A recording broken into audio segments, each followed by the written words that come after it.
तर इंटिग्रेशन म्हणजे नक्की काय? सोप्या शब्दात सांगायचं तर ही डिफरन्सिएशनची अगदी उलटी प्रक्रिया आहे. म्हणजे बघा, डिफरन्सिएशन एखाद्या फंक्शनला लहान लहान तुकड्यांमध्ये तोडतं, तर इंटिग्रेशन तेच तुकडे पुन्हा एकत्र जोडून मूळ फंक्शन तयार करतं. एकदम सोपं आहे नाही का? तर मग सुरुवात करूया एका मूलभूत प्रश्नापासून. आणि हो, यात एक असा महत्वाचा तपशील आहे जो खूप लोक विसरतात. चला पाहूया तो काय आहे. हे जे चिन्ह आहे ना, integrals f of x d x, हे आपल्याला एक प्रकारचा आदेशच देतं.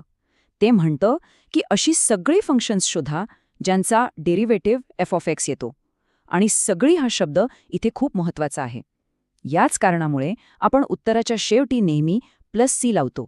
हा c म्हणजे तो कॉन्स्टंट ऑफ इंटिग्रेशन जो त्या सगळ्या शक्यतांना आपल्यात सामावून घेतो.